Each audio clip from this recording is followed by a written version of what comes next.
Auston Matthews marvels again in the Leafs 9-2 thumping over the Anaheim Ducks. We'll break out down the victory and tee up today's matinee game against the St. Louis Blues. You're listening to the Locked On Leafs podcast, part of the Locked On Podcast Network. It's your team every day. You're Locked On Maple Leafs, your daily podcast on the Toronto Maple Leafs, part of the Locked On Podcast Network. Your team every day.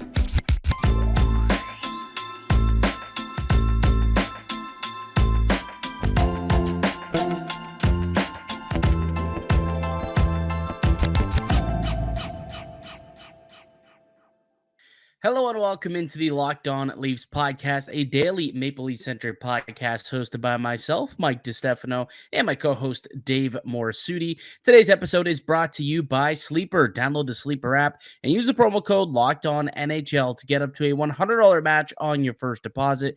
Terms and conditions apply. See Sleeper's terms of use for details. What's up, Dave? How was your weekend, buddy? I think it was pretty solid, not gonna lie. A little cold. Pretty cold out this Yes. It's probably one of the colder weekends that we've experienced here in Southern Ontario. And look, good family day weekend. Got to spend some time with the family. I'm still back in Niagara, as you can tell by just not the usual background. He's just in the spare bedroom here on a random desk, and it's quite dark, and it's not the best spot to be recording podcasts, but it is what it is, man. And I got to watch the game on Saturday night with the family, and my mom, who, she dabbles, she likes to watch hockey, and she's kind of become more of a bigger Leafs fan, I guess, as it's become part of my job. She couldn't help but just like stand up and cheer on that game the other night against the St. Louis Blues, especially Auston Matthews, who was just an absolute beast. Back-to-back games now with a hat trick for Auston Matthews. Sitting there, sixth hat trick of the season. 48 goals now through 52 games. I mean, this guy's just incredible. He's doing things that have not been done in a very long time. At any point, did your mom get tired of watching that game between the Leafs? Like, not tired of watching it, but like physically tired of cheering every time the Leafs scored against the Ducks?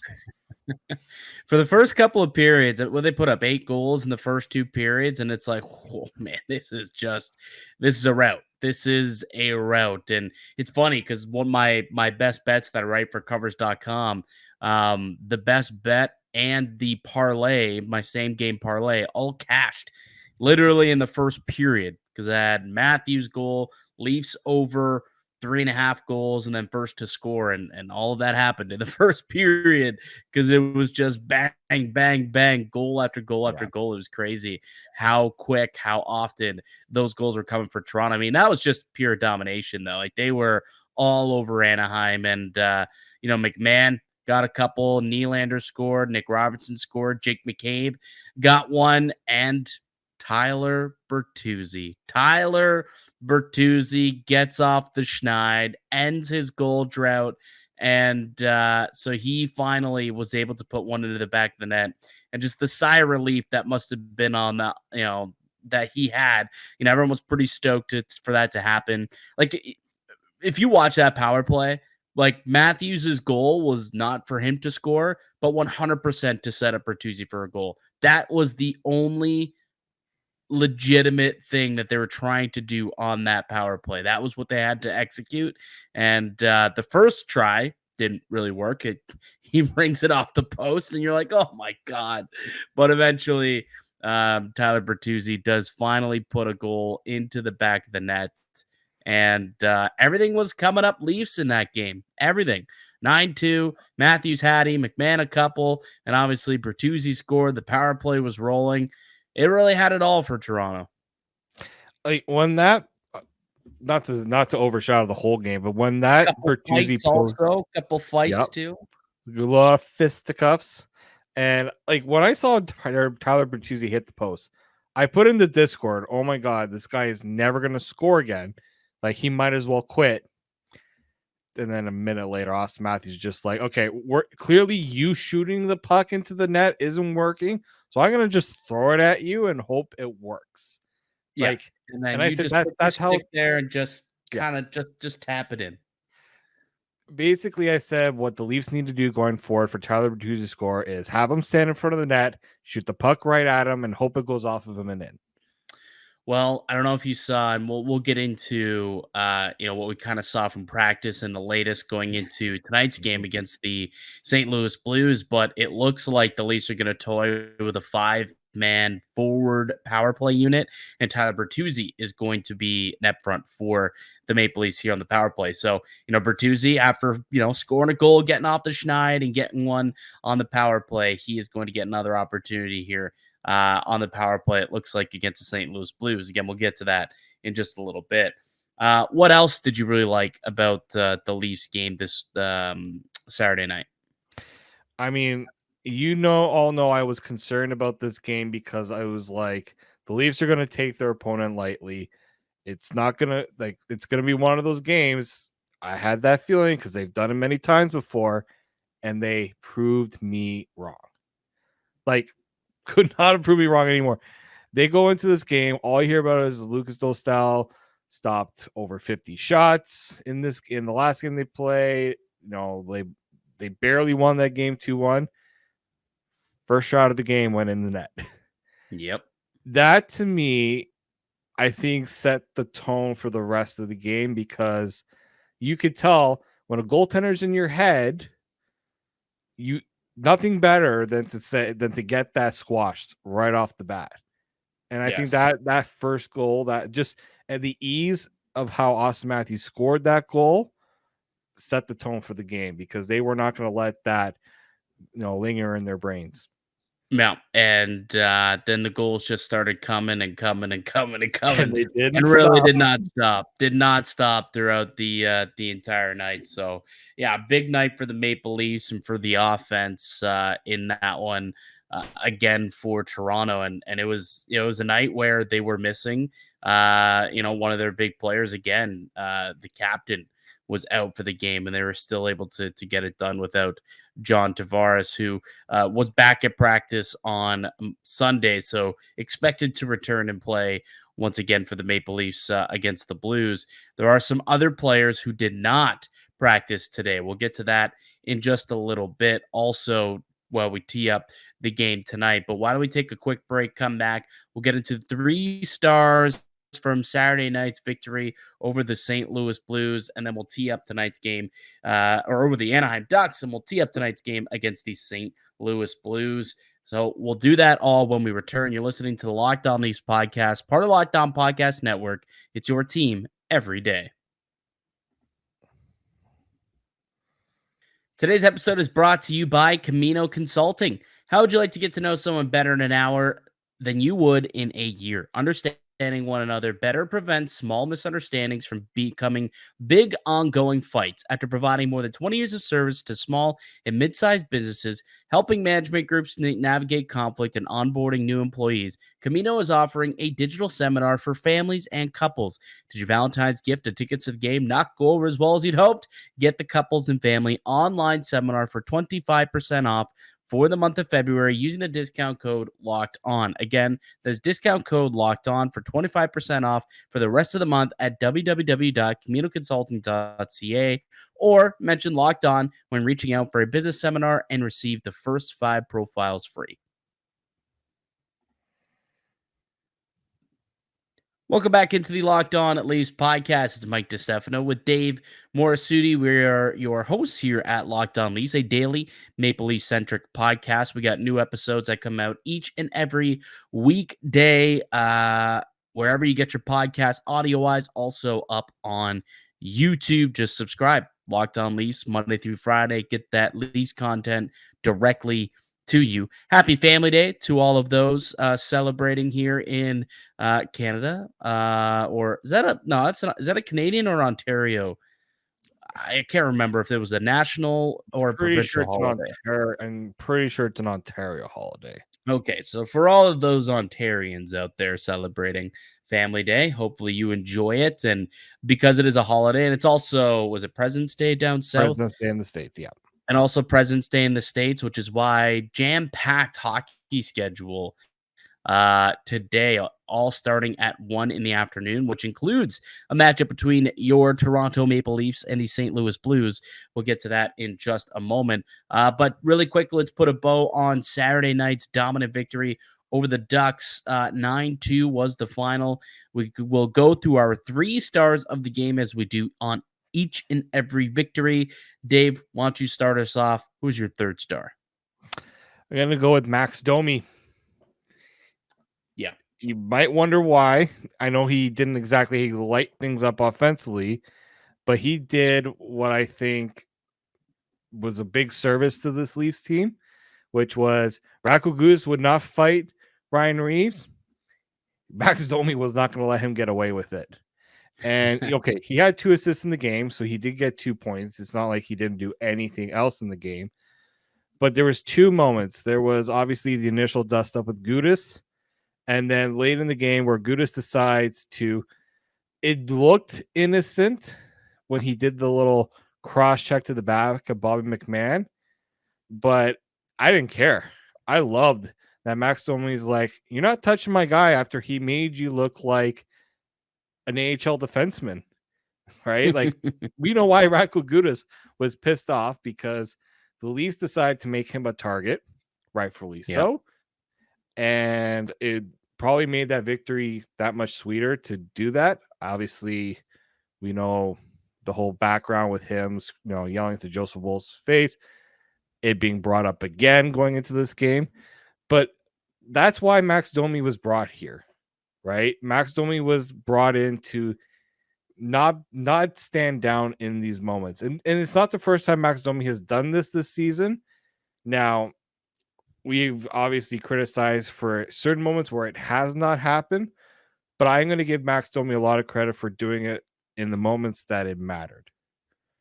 Yeah, 100%. I think, I think Max Domi deserves a lot of credit for the way that he played the other night. Played well. I mean, offensively, sure, he didn't score, but I thought they did a good job just as a playmaker and a driver of play. But ultimately, sticking up for his teammates and playing that physical game. The snot was present in this one, which is one of the reasons why he was brought in here. But I thought, I'm looking for the quote, but I thought I had heard Sheldon Keefe have a quote saying something along the lines of, I wanted to get Max more minutes, but he kept finding himself in the penalty box because he kept fighting all game. I thought I saw that quote flying around Twitter somewhere. I couldn't find it, but I could have sworn. Here's a quote. I got the quote right here.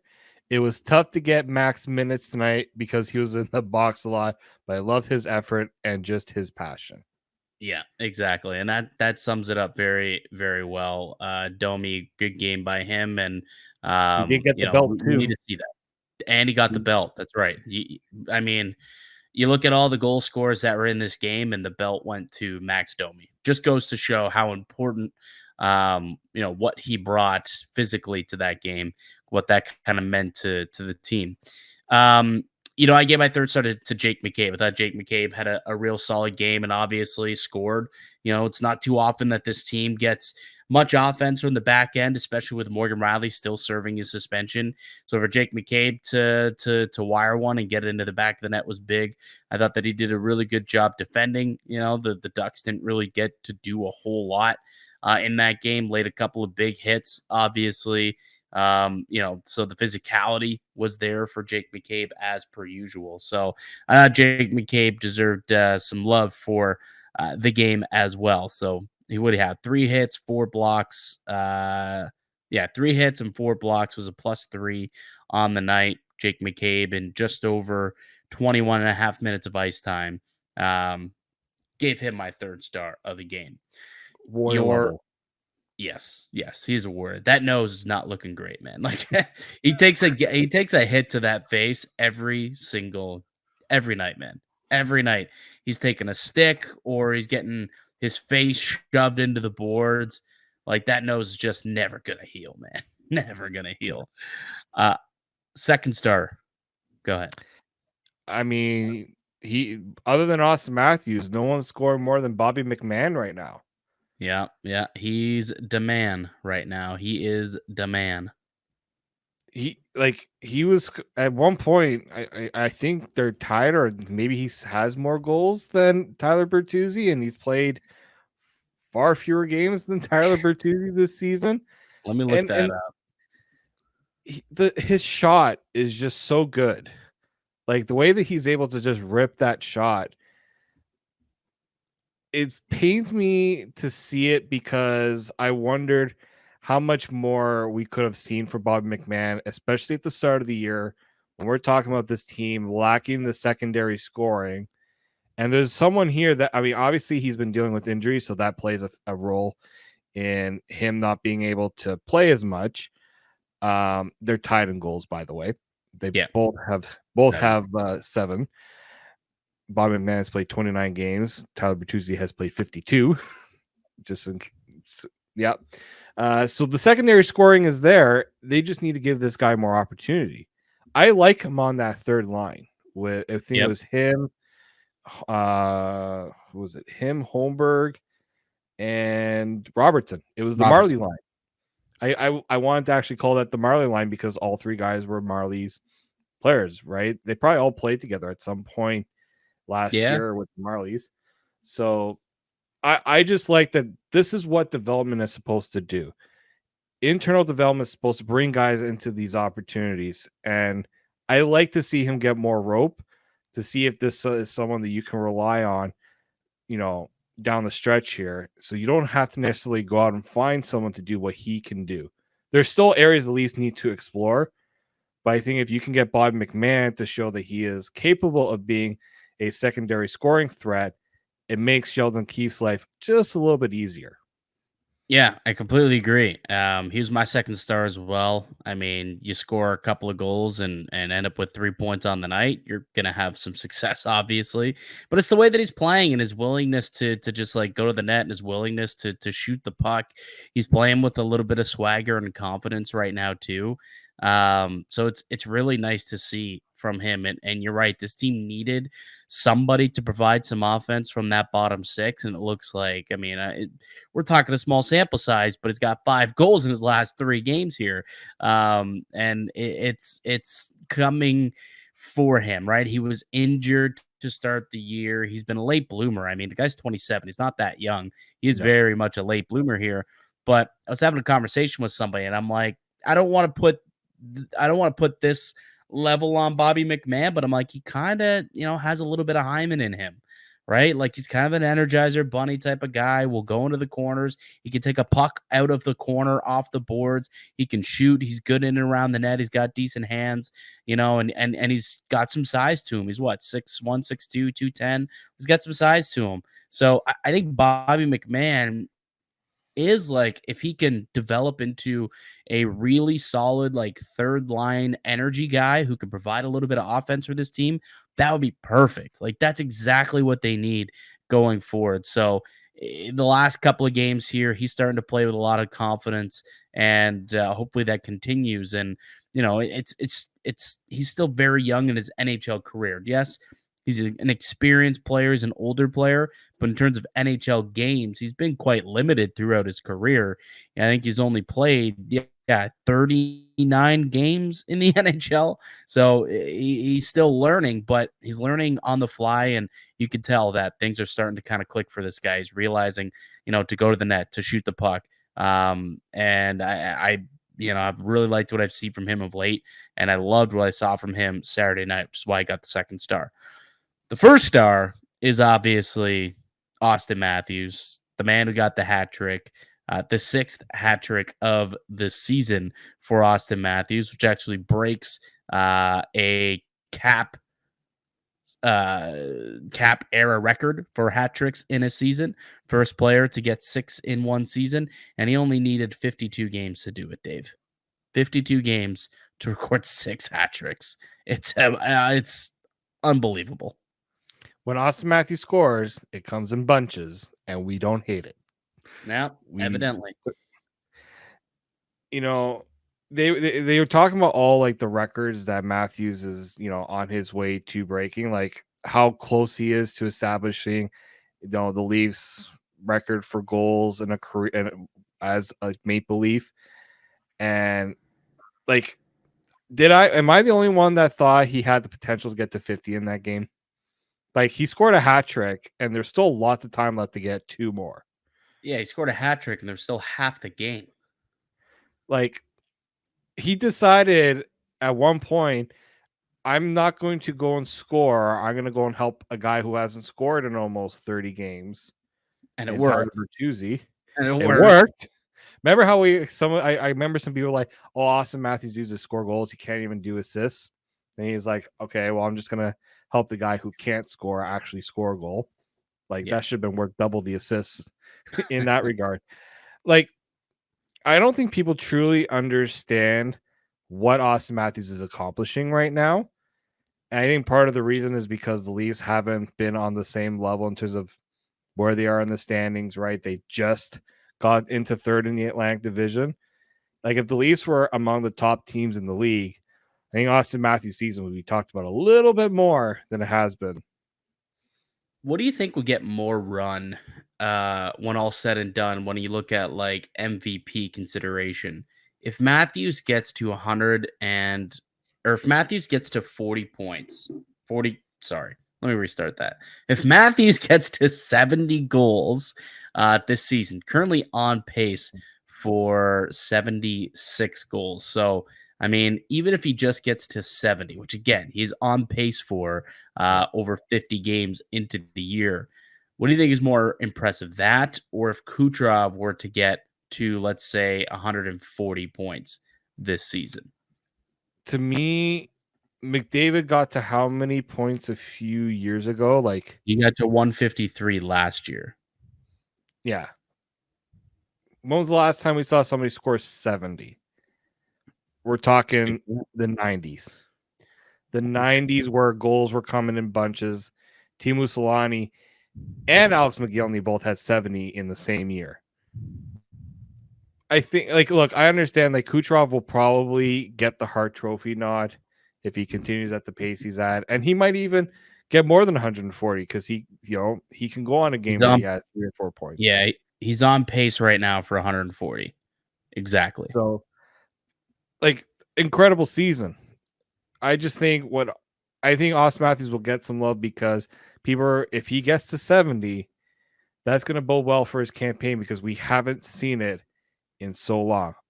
Mike, we weren't born when a player scored 70 goals. Yeah, you're right. You're right. We were either fetuses or just not even a thing yet. Not even a thought at that point. Which I guess it would have been done a year before we were born. So yeah, literally would not have been even that at that point. I'm just curious to see on FanDuel because I know that before the weekend, Auston Matthews was like sixth or fifth when it came to the MVP award. I'm curious if this weekend changed anything for the odds. It did. It did actually push him up a couple of slots. I think he was about 10 to 1 or 11 to 1 before the weekend started. After back-to-back hat tricks, he's now 7 to 1, fourth in voting. Nathan McKinnon is the leader at plus 140, then Kucherov, McDavid, and then Auston Matthews at plus 700 over on FanDuel. So if you think Matthews gets to 70 goals, I don't know if anyone else really, like, if 70 goals is better than 140 or 150 points to you, then Auston Matthews at 7 to 1 is a pretty good bet. A pretty sound and solid bet right now. And if he keeps up this pace, that might be worth a little bit of a sprinkle on a futures play. That I can tell you. All right. But yeah, solid outing by the Maple Leafs, and they'll have to regroup, and they're back at it today. They've got the St. Louis Blues, an afternoon matinee game, 1:00 puck drop. Let's come back. Let's tee up the game and tell you guys about who may or may not be playing, because there was the bug is still going around, whether it's an illness or an injury bug. There's a lot of game time decisions again for this game. So we'll fill you in on all of that when we return. I'm Mike DiStefano with Dave Morassutti. You're listening to the Locked On Leafs podcast, part of Locked On Podcast Network. It's your team every day. Today's show is brought to you by Sleeper. It's almost the halfway point in the season, Leaf fans, and regardless of where we are in the standings, I want to remind you that you can win big by playing daily fantasy hockey on Sleeper, the official daily fantasy app of the Locked On NHL Network. Sleeper is our number one choice for daily fantasy sports, especially daily fantasy hockey, because with Sleeper, you can win 100 times your cash in daily fantasy hockey contests. To win 100 times your bet on Sleeper, you need to correctly predict the outcome of 8 player stats. All you got to do is pick whether studs like Crosby or McKinnon or McDavid, Matthews, Nylander, Ilya Samsonovs, any of those players will record more or less in their sleeper projections for things like goals, assists, saves, plus, minus, and more in any given game. You heard me, Leaf fans. You can win 100 times your money by playing daily fantasy hockey with Sleeper. So start paying attention and nail your picks so you can start winning big. Use the promo code LOCKEDONNHL. You'll get up to a $100 match on your first deposit. Terms and conditions apply. That's code LOCKEDONNHL. See Sleeper's terms of use for details and locational availability. Welcome back into the Locked On Leafs podcast. It's Mike DiStefano and Dave Morassutti. Toronto back in action on this Family Day Monday afternoon. It's a matinee game against the St. Louis Blues, a team in which they just beat 6 days ago, and they will face them this time in St. Louis. It's a 1 o'clock puck drop for the Leafs and Blues, which means it's like a noon game, I guess, in St. Louis, where they won 2 hours back. Yeah, noon local time. Noon local time start there, 1 o'clock Eastern. Lots of question marks in terms of what the lineup is going to look like for the Maple Leafs going into tonight's game. First and foremost, I suppose we should probably take a minute to send our condolences to Mark Giordano and his family. His father, Paul, passed away this past weekend, and so Gio is away with his family, obviously, right now, and I don't expect for him to be playing in this game tonight. He was not at practice yesterday, so I think he'll join the team a little bit later on in the week on this road trip. So Giordano not expected to play. Morgan Riley, unless they get word on this suspension, the hearing was on Friday. We'll see if they end up getting any word on that. If they do and he gets cut down to 3 games, which again, very unlikely, then Morgan Riley is expected to be out. And then you take a look at some of the game time decisions and the injuries. William Lagesson, who left the game against the Anaheim Ducks, he is going to be a game time decision along with Jake McCabe and Timothy Liljegren. And then obviously Connor Timmins with mono out long term here. That is a concerning amount of defenders that the Leafs could be without tonight, Dave. Yeah, we literally talked about Jake McCabe blocking 4 shots, having 3 hits, his nose looking mangled. He's taking a beating. Timothy Liljegren has played over 20 or so more minutes a night. Mitch Marner has had to play defense against the Ducks. I mean, it wasn't really too hard considering the team was up. They had a sizable lead, so it wasn't as concerning. Marshall Rifai, I think that's how you pronounce it. I think that's how it's Rifai. Yeah, Rifai, I think. He has been called up. And a lot of people are pretty happy about that. If you talk to any of the Marlies, people who follow the Marlies, someone that's worked really hard to get to this point. So maybe a good chance he gets into the game based on what we're seeing. The one I think is the most question was obviously Lagesson, because he left early in that game and didn't come back. The other two, I'm just like Liljegren and McCabe. I'm hoping it's because they took a maintenance day. Whatever they're dealing with, they can kind of get over it. But the concerning part is this is a 4-game road trip they're going on, and they're 4 pretty tough games. They're not easy games either. Tough teams they're going up against. So it's a little concerning to see how banged up this blue line really is. Yeah, because they got St. Louis, then Arizona, then Vegas, then Colorado, and then they come home and they play Vegas again. So it is a very difficult little stretch that the Maple Leafs have here.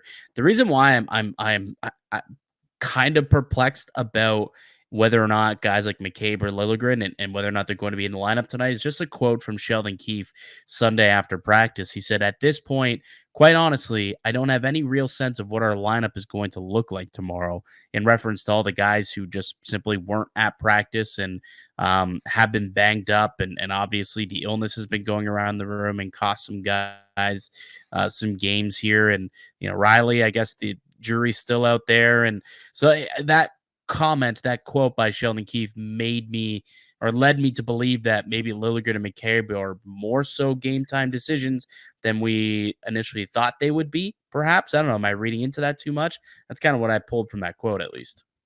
Yeah, I mean And they didn't it's practice concerning. Sunday. Yeah, like it wasn't like it was a morning, like a small skate. Like it was a full out practice. Yeah. The team had to go with 5. Like they had Morgan Riley take a regular shift right on the blue line because they didn't have enough guys. Rafai had to skate on his own because he legitimately did not have a defensive partner to go with. Like it's concerning when you have that many players and the coach has no idea how many of them are actually like capable of playing. And like this isn't like oh, we're trying to trick the Blues or anything. Like this is like our guys have been through the ringer the last few games. Now, it's only 2 more games left until Riley comes back, so you at least get Riley back. Vegas, unless the appeal happens before that, as we mentioned, I doubt it's going to happen because the league is, we don't know how quickly the league is trying to get this all handled. And it usually, I didn't even expect the hearing to happen as quickly as it did. So maybe we can be surprised in that regard, but we also have to have faith in Gary Bettman overturning the ruling as well. Let's not forget. Yeah, which I don't. Yeah, I do not. Yeah. And if he does, definitely not by 2 games at that. So I think we can expect Riley to be out this game. So Riley out, Giordano not playing as well. And then Liljegren, Lagesson, and McCabe will all be game time decisions for tonight's game as well. Tavares was back in practice. He's expected to play tonight in St. Louis. So they'll have their full lineup up front. And outside of that, we'll see what ends up happening. Samsonov's going to get the start against St. Louis again. So, he didn't have to face a whole lot the last time these two teams played. And that's the thing, too. Like last time the Blues and Leafs played was Tuesday, and that was the game that, Riley got his first game that he was suspension, so he didn't play. And then Marner and Tavares were ill and didn't play. So they played shorthanded already once against the Blues and came out successful. How confident are you, I suppose, that if a couple of blue liners are going to be out in this game, can Lightning strike twice? Can they get through this Blues team again a little bit banged up and shorthanded? Well, I mean, since the Blues lost, they had a pretty decent response against the Oilers, and then they lost to the Predators. So this Blues team, I can't get. I feel like they're a team that, Keefe said didn't have their best outing, and you can kind of bet that this time around they're not going to try to do that at home, and they're also at home, so that makes things a little bit tougher. It's tough for Lightning to strike twice. I thought the Leafs surprised me a lot in that game against the Blues. Yep. Maybe the adversity pushes this team to play that much more in terms of trying to, pitch in defensively to help and things like that. But yeah, I mean, you're already down Riley. You don't have Giordano. That's a new development from because he did play against the Blues and he's not playing in this one. So it's going to be tough. I mean, it was going to be tough regardless without Riley anyways. I know people have their opinion with him non-lineup and how the team is playing.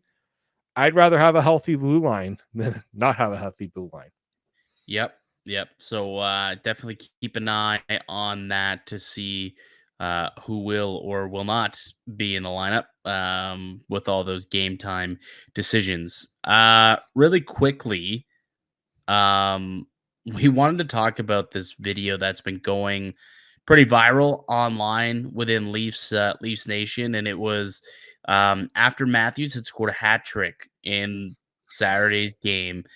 Some gentleman decided that he was going to take it upon himself and take a hat off of another gentleman's head. We're showing the video here on YouTube, if you're watching it, you can watch this TikTok here that's going on, and he just grabs a hat off this older gentleman and throws it onto the ice, and you can very clearly see that this guy is not happy about it. The guy who threw the hat thought it'd be funny, and obviously this older gentleman was not too pleased. And look, I think a PSA for anyone listening to this podcast, watching, if you're ever going to a game and a hat trick is scored, don't touch anyone else's hat. Like, if you want to throw your hat onto the ice, by all means, go ahead, right? That's part of the game. It's fun.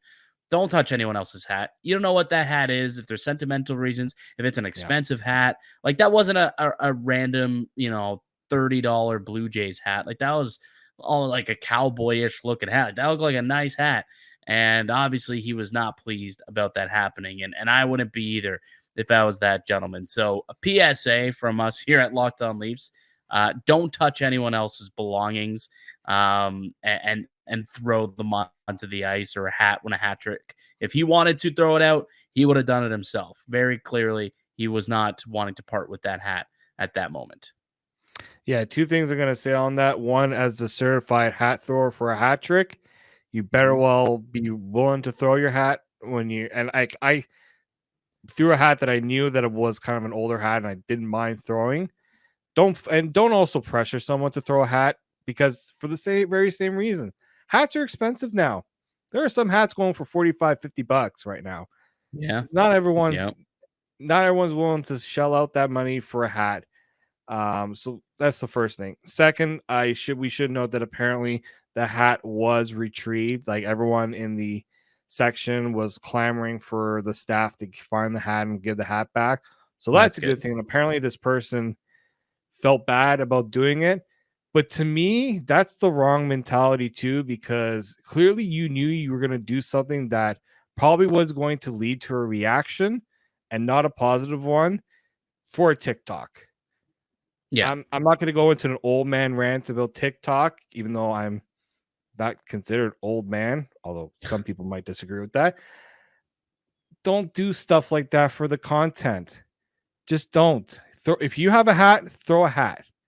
Growing up, you and I, the saying was due for the gram, and now it's due for the talk. God, yeah.